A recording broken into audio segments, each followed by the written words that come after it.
সর্বকালের সবচেয়ে ভয়াবহ বন্যার শিকার ফেনী সহ বেশ কয়েকটি জেলা। আকস্মিক এই বন্যার শুরু থেকেই ব্যাপক আলোচিত হয়ে এসেছে ত্রিপুরার ডম্বুর বাঁধ।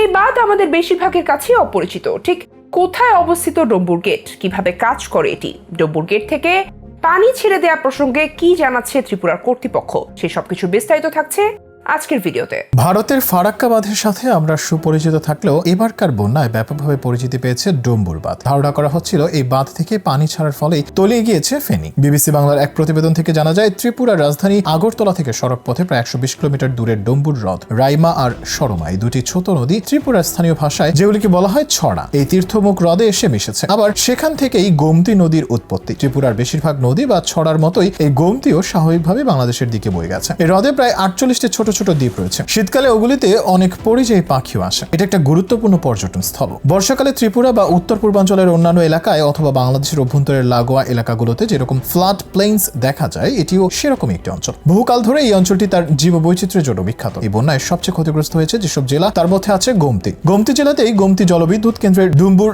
সুইচ গেট খুলে দেওয়ার ফলে বাংলাদেশের বিস্তীর্ণ অঞ্চলে ব্যাপক বন্যা হয়েছে বলে বিভিন্ন সংবাদ মাধ্যম খবর বেরিয়েছে। রাজ্যের বিদ্যুৎ দফতরের অধীনে এই জলবিদ্যুৎ প্রকল্পটি। দফতরের মন্ত্রী রতন লাল নাথ বিবিসি বাংলাকে বলেছেন, যে প্রচারটা করা হচ্ছে ডুম্বুর গেট খুলে দেওয়া নিয়ে, সেটা অপপ্রচার ছাড়া কিছু না। গোমতী জলবিদ্যুৎ কেন্দ্রে কোনো গেট খুলে দেওয়া হয়নি। এই বিদ্যুৎ কেন্দ্রের জলধারাটির সর্বোচ্চ ধারণ ক্ষমতা 94 মিটার। জলস্তর এর বেশি উঠলেই নিজের থেকেই পানি গেটটি খুলে বেরিয়ে যাবে। জলস্তর আবার নিচে নেমে গেলে নিজের থেকেই গেট বন্ধ হয়ে যাবে। জলস্তর সর্বোচ্চ ধারণ ক্ষমতার বেশি হয়ে যেতেই জলধারার দুটি গেট দিয়ে পানি বেরোচ্ছে। এর মধ্যে একটি গেট দিয়ে 50% হারে পানি বেরোচ্ছে। সংশ্লিষ্ট এলাকার মানুষকে আগে থেকেই মাইকিং করে সতর্ক থাকার অনুরোধও জানানো হয়েছিল। তিনি আরো বলেছেন যে গত 3 দশকে এরকম বন্যা হয়নি ত্রিপুরায়। 1993 সালের 21শে আগস্ট ত্রিপুরার সাবরুমে একদিনে 247 মিলিমিটার বৃষ্টিপাত রেকর্ড ছিল। আর এবছর 20 আগস্ট একদিকে বৃষ্টি হয়েছে 375.8 মিলিমিটার। ঠিক 31 বছর পর একদিনে এত বেশি বৃষ্টি হয়েছে। পুরো মাসের হিসাব যদি দেখি, আগস্ট মাসের 21 দিনে স্বাভাবিক বৃষ্টি হওয়ার কথা ছিল 214 মিলিমিটার, সেখানে বৃষ্টিপাত হয়েছে 538.7 মিলিমিটার, অর্থাৎ 151% বেশি বৃষ্টিপাত হয়েছে। স্বাভাবিকভাবেই এত বেশি বৃষ্টিপাত হওয়ায়